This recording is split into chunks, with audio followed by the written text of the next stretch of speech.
Punhado de prosas, assuntos das mais diversas naturezas, sempre buscando aguçar a curiosidade e a fuga do senso comum.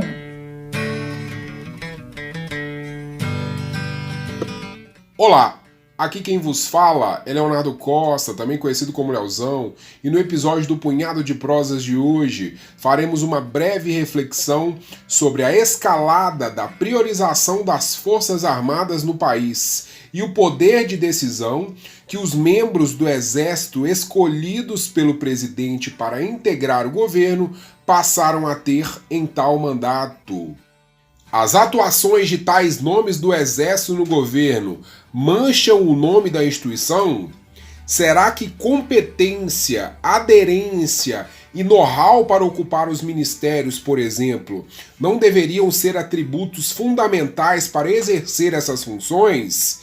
Existe explicação para tantas honrarias provindas do governo direcionadas às Forças Armadas? Mas, de fato, qual é a real intenção da atual valorização de uma instituição já tão privilegiada em nosso país? Se falarmos em perigo de ruptura democrática pensando em 2022, seria um exagero? Fique conosco e acompanhe os rumos dessa prosa.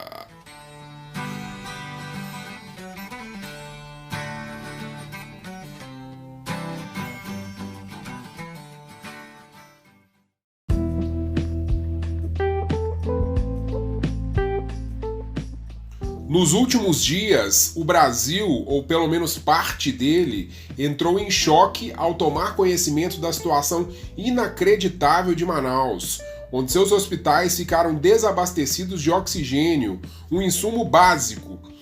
O fato ocasionou a morte de muitas pessoas e dificultou ainda mais a luta contra o Covid, não só na cidade, mas no estado, uma vez que os hospitais de Manaus recebem pacientes de praticamente todo o Amazonas.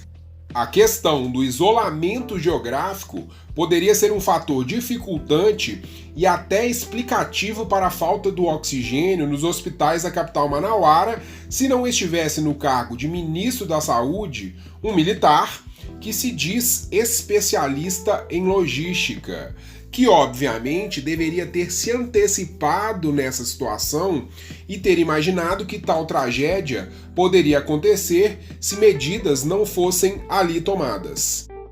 Esse é apenas um episódio de vários cujos erros custaram vidas, onde a insistência do governo em premiar o Exército com ministérios, mesmo que os indivíduos que passaram a ocupar tais funções não tivessem formação adequada, postura e o menor tino para as respectivas cadeiras.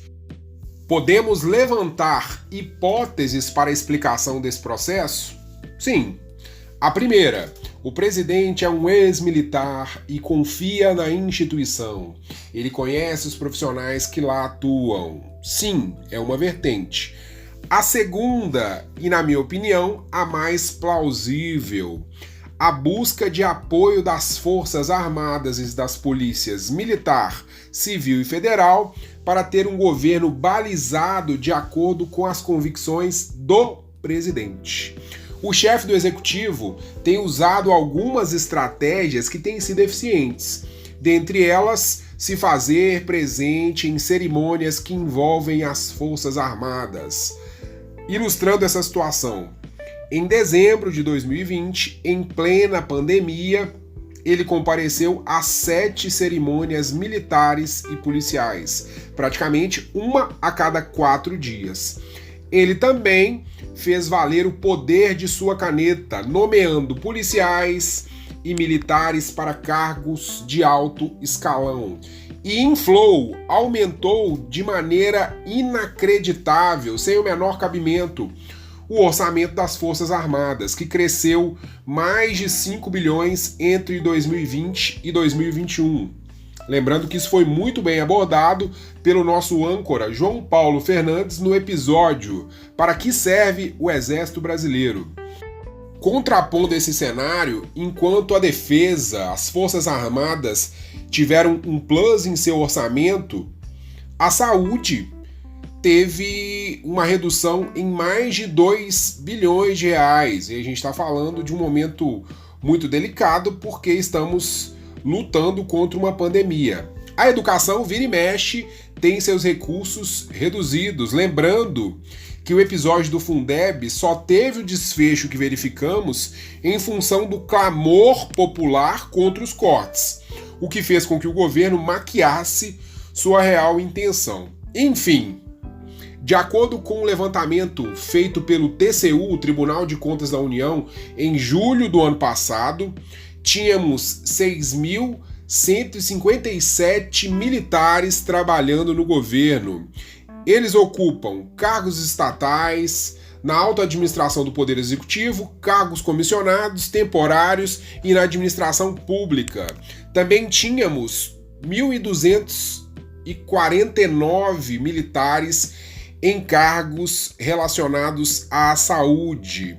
O levantamento foi um pedido do ministro Bruno Dantas com o objetivo de avaliar a situação e divulgar esses dados à sociedade.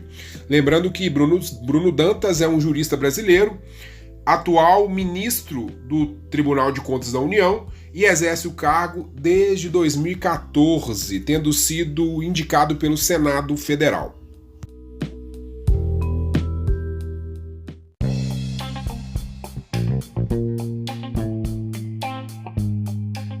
A intenção do governo de ter o apoio maciço das Forças Armadas para os próximos momentos políticos do país sofre um revés atual, um pequeno abalo, com uma certa pressão de patentes importantes do Exército pedindo a cabeça do ministro da Saúde em decorrência de sua atuação pífia, vexatória no comando da pasta.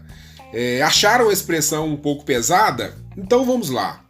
Como o ministro da Saúde, mesmo que não tenha competência alguma para ocupar o cargo, mas se ele está lá, a responsabilidade é dele, pode propor um tratamento precoce da Covid-19, sendo que não existem medicamentos para realizar essa ação. Na semana passada, o ministro apontou a ausência de tratamento precoce como uma das causas da explosão de casos de Covid na capital do Amazonas, sentado ao lado do presidente que, mais uma vez, defendia para fins preventivos o uso da cloroquina e da ivermectina. Na terça-feira, hoje especificamente, hoje pela manhã, dia 19, o ministro da Saúde tentou desmentir que ele havia defendido o tratamento precoce da Covid.